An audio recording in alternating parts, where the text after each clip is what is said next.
সুপ্রিয় শিক্ষার্থী বন্ধুরা, আলোচনা করছি দ্বন্দ্ব সমাস নিয়ে।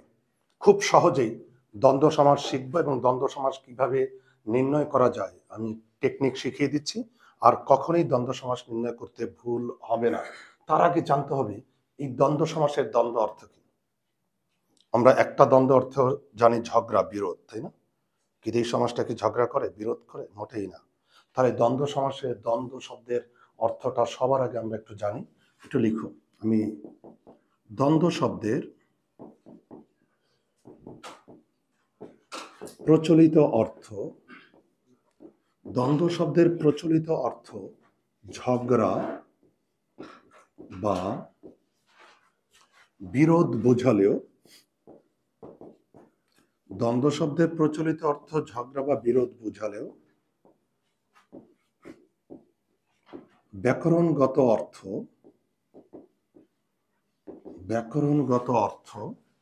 জোড়া বা মিলন। ব্যাকরণগত অর্থ জোড়া বা মিলন। একটু লিখে নাও।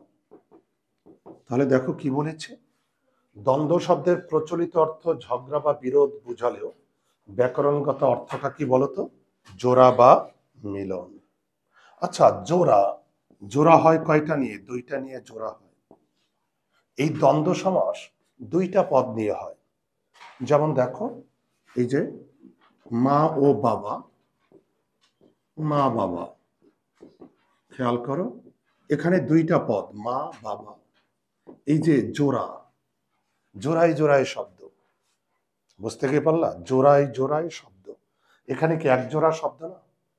এটাই দ্বন্দ্ব। আসলে এই দ্বন্দ্ব শব্দের প্রচলিত অর্থ ঝগড়া বা বিরোধ আমরা জানি, কিন্তু ব্যাকরণগত অর্থ হচ্ছে জোড়া বা মিলন। এই যে দেখো মা বাবা, এখানে এক জোড়া শব্দ আছে, এটাই দ্বন্দ্ব। এখন আমাকে জানতে হবে দ্বন্দ্ব সমাস কাকে বলে, দ্বন্দ্ব সমাসের সংজ্ঞাটা কি, এটাও তো জানতে হবে। তাহলে একটু লিখো। সমসমান পদ আর সমস্ত পদ। লিখো, সমসমান পদের যে অর্থ সমস্ত পদে একই অর্থ। দেখো সংজ্ঞাটা, সমসমান পদের যে অর্থ সমস্ত পদে একই অর্থ। তো এখন জানতে হবে সমসমান পদ কি আর সমস্ত পদ কি। সমসমান পদ কি জানো? উপাদান, জাস্ট উপাদান। উপাদান ছাড়া কোনো কিছু তৈরি হয় না। যে কোনো জিনিস তৈরিতে উপাদান লাগবে। তো উপাদান হচ্ছে সমসমান পদ। আর সমস্ত পদটা কি জানো? উপাদান দ্বারা যা তৈরি হয়। একেবারে সমাসের যে একেবারে মৌলিক ধারণা, বেসিক ধারণা, সেটা আমি এখন শিখিয়ে দিচ্ছি। সবাই লিখবে, আমি যেভাবে লিখিয়ে দিচ্ছি। সমস্ত পদ হচ্ছে উপাদান দ্বারা যা তৈরি হয়, উপাদান দ্বারা যা তৈরি হয়। তাহলে দেখো তো, সমসমান পদ হচ্ছে উপাদান আর সমস্ত পদ হচ্ছে উপাদান দ্বারা যা তৈরি হয়। তো ধরো আমি যদি এরকম উদাহরণ দিই, হাইড্রোজেন আর অক্সিজেন মিলে কি তৈরি হচ্ছে? পানি। ওকে, তো এই যে দেখো, তো হাইড্রোজেন আর অক্সিজেন মিলে যে পানি তৈরি হলো, এখানে কয়টা উপাদান আছে? দুইটা, একটা হাইড্রোজেন আর একটা অক্সিজেন। তো এই প্রতিটা উপাদানকে আমি কি বলবো? সমসমান পদ। প্রতিটা উপাদান সমসমান পদ। তাহলে হাইড্রোজেন একটা উপাদান, আবার অক্সিজেন এটাও একটা উপাদান, তাহলে এটাও সমসমান পদ। প্রতিটা উপাদানই হচ্ছে সমসমান পদ। আর এই সমস্ত উপাদান একত্রিত হয়ে যেটা তৈরি হবে সেটার নাম সমস্ত পদ। সমস্ত উপাদান একত্রিত হয়ে যেটা তৈরি হবে ওটার নাম সমস্ত পদ। দেখো H2O, এই যে পানি নামক একটা যৌগ, এই যৌগটা তৈরি হয়েছে, এটার মধ্যে হাইড্রোজেনও আছে, অক্সিজেনও আছে। এবং দেখো সমস্ত উপাদান এটার মধ্যে আছে, কিন্তু এখানে কিন্তু প্রতিটা উপাদান আলাদা আলাদা। এখানে প্রতিটা উপাদান আলাদা আলাদা, আর প্রতিটা উপাদানকে আলাদা করে আমরা কি বলবো? সমসমান পদ। আর সমস্ত উপাদান একত্রিত হয়ে মিলিত হয়ে যেটা তৈরি হবে ওটার নাম সমস্ত পদ। এটার নাম কেন সমস্ত পদ জানো? কারণ এটার মধ্যে সমস্ত উপাদান আছে, হাইড্রোজেনও আছে, অক্সিজেনও আছে, এই জন্য এটার নাম সমস্ত পদ। আর সমাস মূলত কোনটাকে বলে জানো? সমাস বলতে সমসমান পদকে বোঝায় না, সমাস বুঝায় কোনটাকে জানো? সমাস বুঝায় সমস্ত পদকে। পরীক্ষায় প্রশ্ন করতে পারে পাবলিক ইউনিভার্সিটিতে, কোন পদকে সমাস বলে? সমস্ত পদ। কেন সমস্ত পদকে সমাস বলে তাও আমি ব্যাখ্যা দিচ্ছি। সমাস অর্থ কি জানো? মিলন। সমাস অর্থ কি? মিলন। তো দেখো তো, এখানে হাইড্রোজেন আর অক্সিজেনের মিলন ঘটছে না? এখানে কি হাইড্রোজেন আর অক্সিজেনের মিলন হয়েছে, আর এই জন্য H2O। এখানে কিন্তু মিলনটা হয় না, দুইটা উপাদান আলাদা আলাদা, তার প্রতিটা উপাদানকে আলাদা আলাদা করে বলবো সমস্যমান পদ। আর হাইড্রোজেনের সঙ্গে যখন অক্সিজেনের মিলন হবে তখন এটা সমস্ত পদ, আর এই সমস্ত পদটাকে আমরা কি বলবো? সমাস বলবো। বোঝা গেল? এবার আসো, আরো শেখার আছে। এই যে বিক্রিয়াটা, আমি এটাকে বিক্রিয়া বলি আর প্রক্রিয়া বলি, যেটাই বলি না কেন, এই টোটাল বিক্রিয়াটাকে বলে ব্যাস বাক্য। এই টোটাল বিক্রিয়াটার নাম ব্যাস বাক্য। তাহলে আমি বলতে পারি সমস্ত পদ, যদি তোমাদের পরীক্ষায় প্রশ্ন আসে সমস্ত পদ ভাঙলে কি পাওয়া যায়? সমস্যমান পদ। আর সমস্ত পদ ভাঙলে যে বিক্রিয়াটা বা প্রক্রিয়াটা পাওয়া যায় সেটার নাম কি? ব্যাস বাক্য। এবার আরো আছে, দেখো এদিকে, এই পুরো বিক্রিয়াটার নাম তো ব্যাস বাক্য। এই ব্যাস বাক্যের প্রথম উপাদানটাকে কি বলবো জানো? পূর্বপদ। ব্যাস বাক্যের প্রথম উপাদানটাকে আমরা কি বলবো? পূর্বপদ। আর পরের উপাদানটাকে কি বলবো জানো? পরপদ। বা এটার আরো একটা নাম আছে, উত্তরপদ। উত্তর মানে পোস্ট। ওকে, তাহলে এখন আমি যে সংজ্ঞাটা দিয়েছিলাম দেখো দ্বন্দ্ব সমাসে, যে এদিকে দেখো দ্বন্দ্ব সমাসের সংজ্ঞা দিয়েছিলাম, সমস্যমান পদের যে অর্থ সমস্ত পদে একই অর্থ, এটাই তো বলেছিলাম। এখন দেখো তো, এখানে মা বাবা তৈরিতে আমার দুইটা উপাদান লেগেছে। আমি উপাদান বলতে বুঝিয়েছি শব্দ। মা বাবা তৈরিতে আমার দুইটা উপাদান লেগেছে, একটা মা আর একটা বাবা। তাহলে প্রতিটা উপাদানকে আমি কি বলবো বলতো? সমস্যমান পদ। মা একটা সমস্যমান পদ, বাবা একটা সমস্যমান পদ। এখানে দুইটা সমস্যমান পদ আছে। আর এই সবগুলো সমস্যমান পদ বা সবগুলো উপাদান একত্রিত হয়ে যেটা তৈরি হয়েছে সেটার নাম সমস্ত পদ। এবং তুমি দেখো এই যে মাঝখানে একটা সেতু, মা বাবার মধ্যে একটা সেতু, এই যে এটাই হচ্ছে মিলন। সেতুটা না থাকলে কি হবে? নদীর দুই পার আলাদা, নদীর দুই পার আলাদা, একটা নদী কিন্তু দুইটা পার। আর যদি মাঝখানে সেতু দিই, নদীর দুই পার এক পার হয়ে যায়। সেতু থাকা জরুরি। ওকে, তো যেটা আমি বলেছি, তাহলে দেখো তো প্রতিটা উপাদানকে আমরা বলবো সমস্যমান পদ, আর সমস্ত উপাদান একত্রিত হয়ে মিলিত হয়ে যেটা তৈরি হবে ওটার নাম সমস্ত পদ। এবার আসো তো সংজ্ঞা কি দিয়েছি, যে সমস্যমান পদের যে অর্থ সমস্ত পদে একই অর্থ। দেখো তো সমস্যমান পদ মা বাবা, সমস্ত পদও তো মা বাবা, একই তো অর্থ। সমস্যমান পদের যে অর্থ সমস্ত পদে একই অর্থ। এখানে সমস্যমান পদ মা, সমস্যমান পদ বাবা, সমস্ত পদও তো মা বাবা, একই অর্থ। তাহলে দ্বন্দ্ব সমাসের সমস্যমান পদের যে অর্থ থাকবে সমস্ত পদে একই অর্থ থাকতে হবে। বোঝা গেল? এখন আসো একটু লিখে নাও দ্বন্দ্ব সমাসের ব্যাস বাক্যে, দ্বন্দ্ব সমাসের ব্যাস বাক্যে লিখো, দ্বন্দ্ব সমাসের ব্যাস বাক্যে সব সময় যোজক, ইংরেজিতে যেটাকে বলে কনজাংশন, দ্বন্দ্ব সমাসের ব্যাস বাক্যে সবসময় যোজক কনজাংশন ব্যবহার করতে হবে।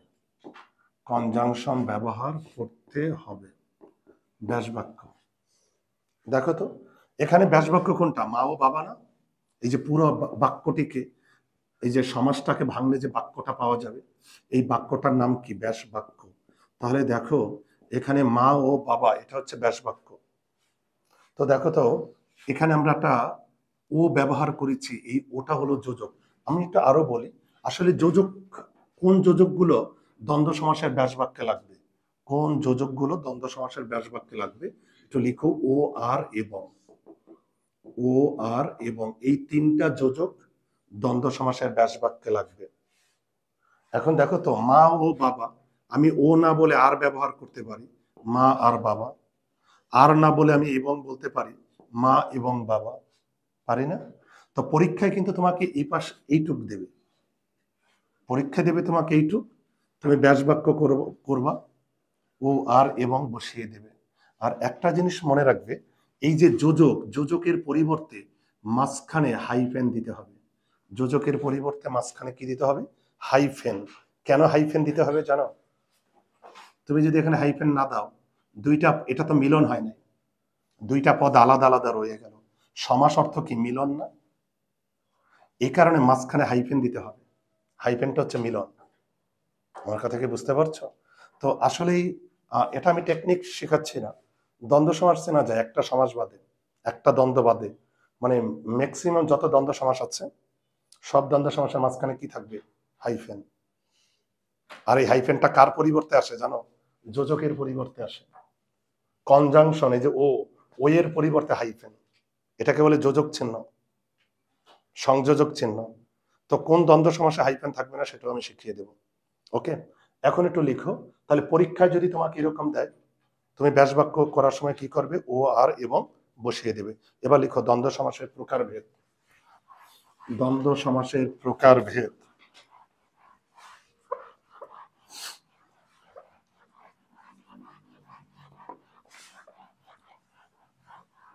খেয়াল করো, দ্বন্দ্ব সমাসের প্রকারভেদে সবচেয়ে, দ্বন্দ্ব সমাসের মধ্যে সবচেয়ে গুরুত্বপূর্ণ হচ্ছে, একটু লিখে নাও, অলুক দ্বন্দ্ব। খুবই গুরুত্বপূর্ণ। এটা দিয়েই সাধারণত পরীক্ষায় প্রশ্ন আসে। দ্বন্দ্ব সমাসের মধ্যে সবচেয়ে গুরুত্বপূর্ণ হচ্ছে অলুক দ্বন্দ্ব। এখন জানতে হবে অলুক অর্থটা কি। অলুক অর্থ হচ্ছে বিভক্তি লোপ না পাওয়া। বিভক্তি লোপ না পাওয়া। বিভক্তি লোপ না পাওয়া।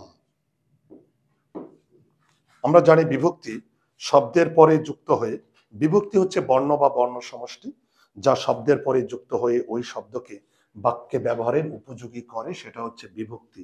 তাহলে বিভক্তি হচ্ছে বর্ণ বা বর্ণ সমষ্টি যা শব্দের পরে যুক্ত হয়ে ওই শব্দকে বাক্যে ব্যবহারের উপযোগী করে। তো আমরা বিভক্তি লোপ না পাওয়া, ঠিক আছে। আসলে অলুক দ্বন্দ্ব তুমি কিভাবে চিনবে জানো? আমি চেনা টেকনিকটা শিখিয়ে দিচ্ছি। প্রথম অংশ আর দ্বিতীয় অংশ, প্রথম অংশ বিশেষ্য আর দ্বিতীয় অংশ বিশেষ্য, আর প্রথম অংশ বিশেষ্যের শেষে সপ্তমী বিভক্তি। এই যে দেখো, মানে সহজ কথা, আমি এইভাবে দিতে পারি। প্রথম অংশ বিশেষ্যের শেষে সপ্তমী বিভক্তি এ অন্তঃস্থ তে যে কোনো একটা থাকবে। আবার দ্বিতীয় অংশ বিশেষ্যের শেষেও সপ্তমী বিভক্তি এ অন্তঃস্থ তে যে কোনো একটা থাকবে। কিন্তু এখানে একটা ব্যাপার আছে, সেম বিভক্তি থাকতে হবে, যে কোনো একটা বললে হবে না। ধরো প্রথম অংশ বিশেষ্যের শেষে যদি এ থাকে, তাহলে দ্বিতীয় অংশ বিশেষ্যের শেষেও এ থাকতে হবে। সম বিভক্তি থাকতে হবে। প্রথম অংশের শেষে যদি অন্তঃস্থ থাকে, তাহলে দ্বিতীয় অংশের শেষেও কি থাকতে হবে? অন্তঃস্থ। তবে একটা জিনিস মনে রাখবে, তোমাদের ওর পরীক্ষায় বা ব্যাকরণবিদরা যত উদাহরণ লিখেছেন, 99.99% উদাহরণ দুইটার শেষে কি থাকবে? এ থাকবে। এটা হচ্ছে টেকনিক। এটার উদাহরণ হাতে গোনা কয়েকটা, ওটা আমি দেখাবো। তো অলুক দ্বন্দ্ব সমাস তুমি চিনবে, দুইটা অংশই বিশেষ্য আর দুইটার শেষেই এ বিভক্তি থাকবে। আমি এখন উদাহরণ দিচ্ছি, বলো তো। মাঠে ঘাটে, পরীক্ষা এরকম প্রশ্ন করবে, দেখো। মাঠে ঘাটে, প্রথমত তুমি দেখলেই বুঝতে পারবে, প্রথমত হাইফেন আছে। হাইফেন থাকলে ওটা কোন সমাস? দ্বন্দ্ব।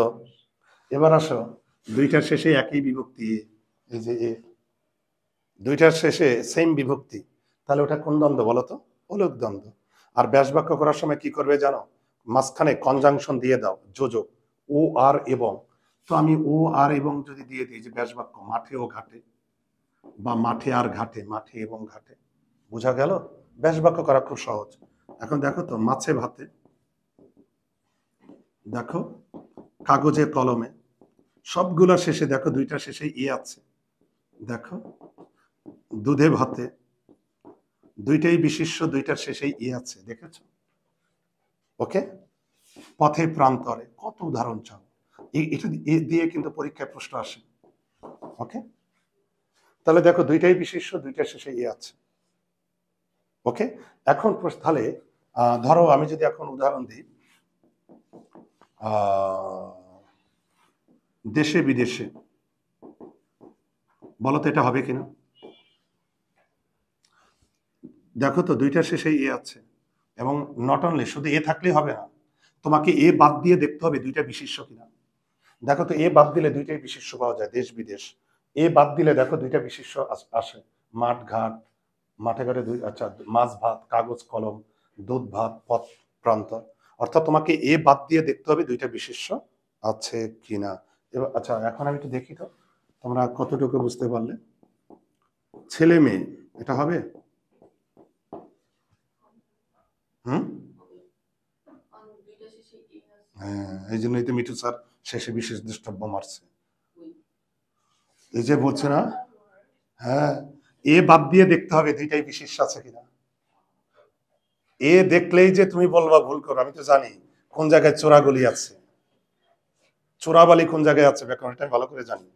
এখানে দেখো তুমি দেখো এ বাদ দাও, দুইটার এ বাদ দিলে বিশিষ্য, কিন্তু এখানে দুইটার এ বাদ দিল, ওই বালিকা মনে করছে কি জানো, দুইটাই তো বিশিষ্য, আবার দুইটার শেষে এ আছে। এই এ তো বিভক্তি না। তুমি কি জানো বিভক্তি বাদ দিলে একটা মেইন শব্দ থাকে। এখানে এ বাদ দাও কি হয়, এ বাদ দিলে হয় সেল, আর এ বাদ দিলে হয় ম্যাও। আমার শব্দ আছে, কিন্তু এখানে এ বাদ দিলে আমার মেইন শব্দ থাকে। এ বাদ দিলে কি দুইটাই নাউন। আর এখানে তাহলে এটা এটা কোন দ্বন্দ্ব হবে জানো, ছেলে মেয়ে, বিপরীতার্থক দ্বন্দ্ব, ছেলের বিপরীতে মেয়ে। আচ্ছা ওকে, তাহলে অলুক দ্বন্দ্ব সমাস আমরা চিনবো দুইটার শেষে এ থাকবে, ওই যে বালিকা। এখন প্রশ্ন হচ্ছে কি, এটার নাম কেন অলুক হইলো জানো? দেখো তো, এখানেও সমস্যমান পদে এই বিভক্তি, আবার সমস্ত পদেও একই বিভক্তি, অর্থাৎ কোন জায়গা থেকে বিভক্তির লোপ পায় নাই। অর্থাৎ সমস্যমান পদে যে বিভক্তি, সমস্ত পদেও সেই একই বিভক্তি। এখন আসো তো, মনে রাখবে যে অলুক দ্বন্দ্ব সমাস দুইটা অংশের শেষে এ থাকবে, এটা বড় বৈশিষ্ট্য। কিন্তু অন্তস্থ থাকতে পারে কিছু কিছু উদাহরণে, সেটা হাতে গোনা কয়েকটা। ধরো আমি যদি এখন বলি আদায় কাজকলায়, আদায় কাজকলায়, আদায় কাজকলায় মানে বুঝো শত্রুতা, এটা একটা বাগধারা। এখন দেখো তো আদায়, এই যে আদা, আদার সঙ্গে একটা অন্তস্থ আছে না। আবার দেখো কাঁচকলা, কাঁচকলা, এটার সঙ্গেও তো অন্তস্থ আছে, সেম বিভক্তি থাকতে হবে। এই যে অন্তস্থ দুইটার সঙ্গে কি আছে, অন্তস্থ আছে, বোঝা গেল? তাহলে ব্যাস বাক্য করলে কি হবে, আদায় ও কাঁচকলায়। তো খুবই গুরুত্বপূর্ণ অলুক দ্বন্দ্ব। আর অন্য যে দ্বন্দ্বগুলো আছে আমি খুব দ্রুত গতিতে শেষ করে দিচ্ছি, কারণ এগুলো সহজ, তাড়াতাড়ি লিখে নাও। দ্বন্দ্ব সমাসের যে প্রকারভেদ,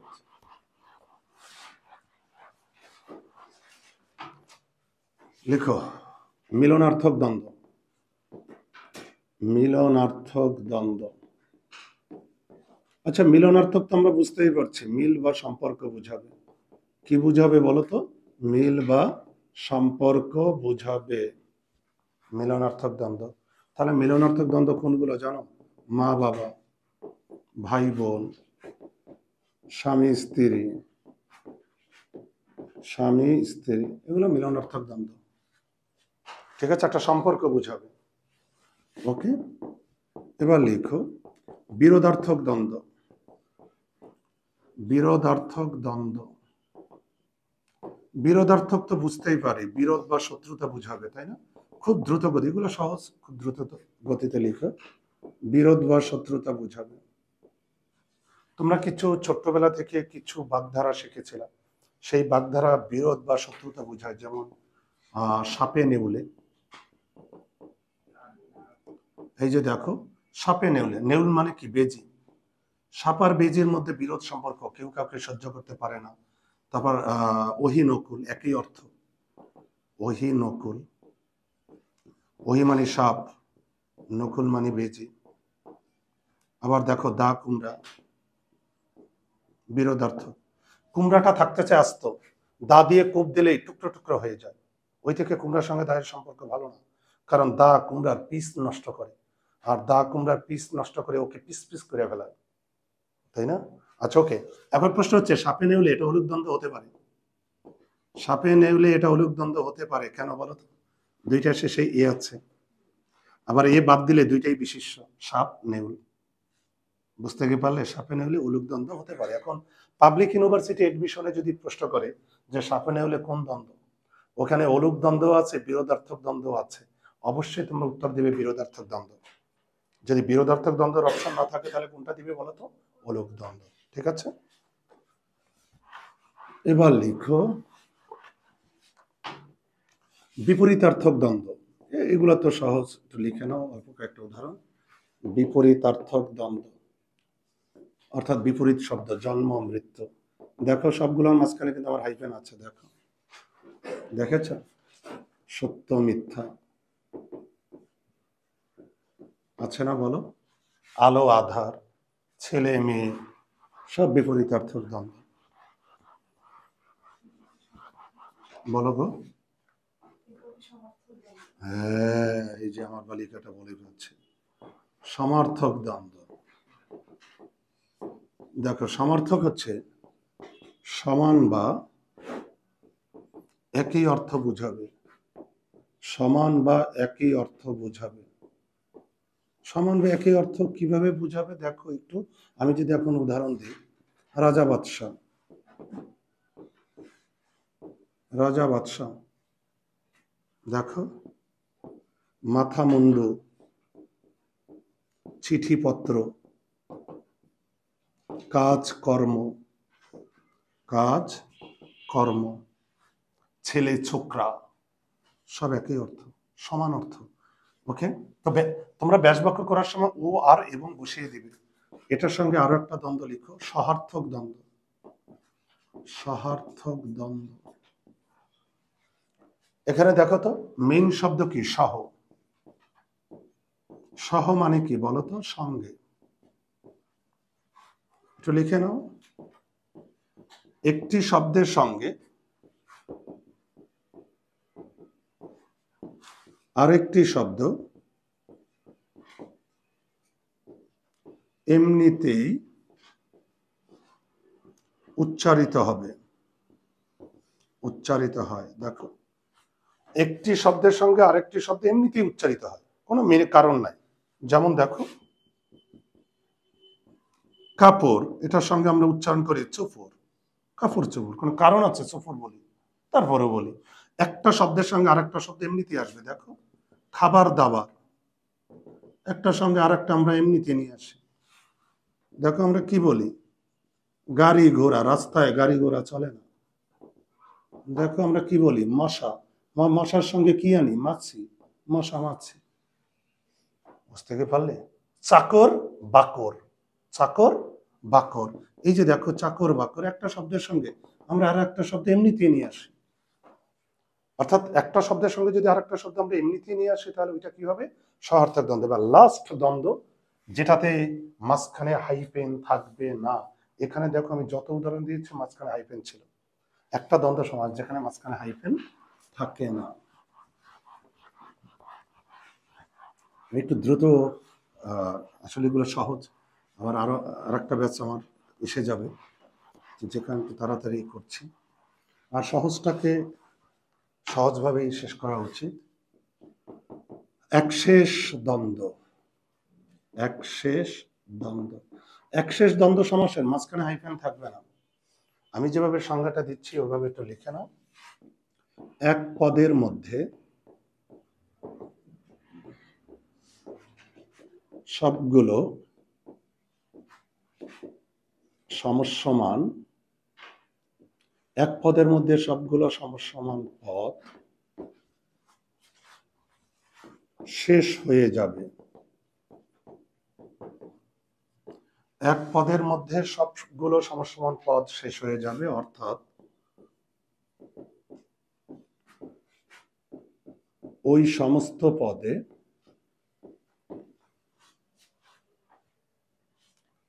এক পদের মধ্যে সবগুলো সমসমান পদ শেষ হয়ে যাবে, অর্থাৎ ওই সমস্ত পদে সমসমান পদগুলোকে আলাদাভাবে চেনা যাবে না।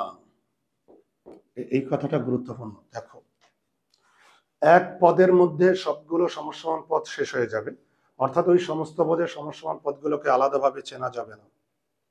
তো সমস্ত পদে সমসমান পদগুলোকে আলাদাভাবে চেনা যাবে না, এটার একটা আমি আগে উদাহরণ দিয়েছি, সেটা একটু দিয়ে নিই। মা ও বাবা, মা বাবা। খেয়াল করো তো, এখানে মা একটা সমস্যমান পদ, বাবা একটা সমস্যমান পদ। আমি একটু আগেই আলোচনা করেছি, সমস্যমান পদ হচ্ছে উপাদান। সমস্যমান পদ হচ্ছে কি বলতো? উপাদান। আর সবগুলো উপাদান একত্রিত হয়ে যেটা তৈরি হবে সেটার নাম কি বলতো? সমস্ত পদ। সবগুলো উপাদান একত্রিত হয়ে যেটা তৈরি হবে সেটা কি? সমস্ত পদ। একটা জিনিস খেয়াল করো তো, এখানে সমস্যমান পদ মা বাবা। দেখো তো, সমস্ত পদে কিন্তু সমস্যমান পদগুলোকে আলাদাভাবে চেনা যায়। এখানে মা, এখানে বাবা, চেনা যায় না বলতো এদিকে? তাহলে এই যে সমস্ত পদ, এই সমস্ত পদে দেখো সমস্যমান পদগুলোকে আলাদাভাবে ফাইন্ড আউট করা যায়। হ্যাঁ, বসো, বসে যাও তাড়াতাড়ি। তো যেটা আমি বলেছি, তো দেখো এখানে মা বাবা সমস্ত পদ, এবং এই মা বাবা যে সমস্ত পদ, এই সমস্ত পদে দেখো সমস্যমান পদগুলোকে আলাদা আলাদা চেনা যায়, চেনা যায় না? কিন্তু একশেষ দ্বন্দ্ব সমাসে সমস্ত পদে সমস্যমান পদগুলোকে চেনা যাবে না। যেমন আমি যদি এখন বলি জায়া ও পতি দম্পতি, জায়া ও পতি দম্পতি। দেখো তো, এই জায়া মানে কি? এই জায়া মানে স্ত্রী, পতি মানে কি? স্বামী, দম্পতি। এখন দেখো তো, এই দম্পতির মাঝখানে কোনো হাইফেন আছে? তুমি এখানে চিনতে পারো যে কোনটা জায়া কোনটাই? আলাদা করে চেনা যায় না। চেনা যায়? চেনা যায় না। আর একটা কথা লিখে রাখো, একশেষ দ্বন্দ্ব সমাসে, একশেষ দ্বন্দ্ব সমাসে পরপদ অপরিবর্তিত থাকে। পরপদ অপরিবর্তিত থাকে। দেখো তো, একশেষ দ্বন্দ্ব সমাসে পরপদ অপরিবর্তিত থাকে। এখানে পরপদ কোনটা বলতো? পতি। দেখো পতি কিন্তু ঠিকই আছে, কিন্তু প্রথম শব্দটা আলাদা হয়ে গেছে। তো এখন যদি আমি আরো কিছু উদাহরণ এভাবে দিই, দেখো তো, 2 এবং 90, 2 এবং 90 92, তাই তো? এই এখানে দেখো দুইটা পদ মিলে একটা পদ হয়ে গেছে। এখানে মাঝখানে কোনো হাইফেন আছে? কিন্তু দেখো 90 শব্দটা পরপদ না?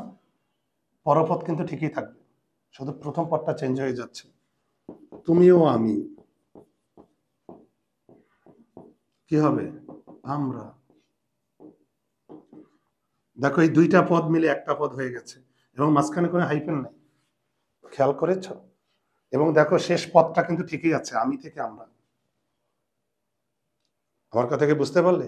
এভাবে যদি বলি সেও তুমি তোমরা, তাহলে একশেষ দ্বন্দ্ব সমাসের মাঝখানে হাইফেন থাকবে না। আর সকল দ্বন্দ্ব সমাসের মাঝখানে কি থাকবে বলতো? হাইফেন থাকবে। এবং একশেষ দ্বন্দ্ব সমাসে ওই দুইটা পদ মিলে একটা পদ হয়ে যাবে, এবং ওই আলাদা করা যায় না সমস্যামান পদগুলোকে। আর পরপদের অর্থটা গুরুত্ব পাবে, মানে পরপদটা অপরিবর্তিত থাকবে। কারো কোনো সমস্যা আছে? সবাই বুঝতে পেরেছ? ওকে, ভালো থাকো।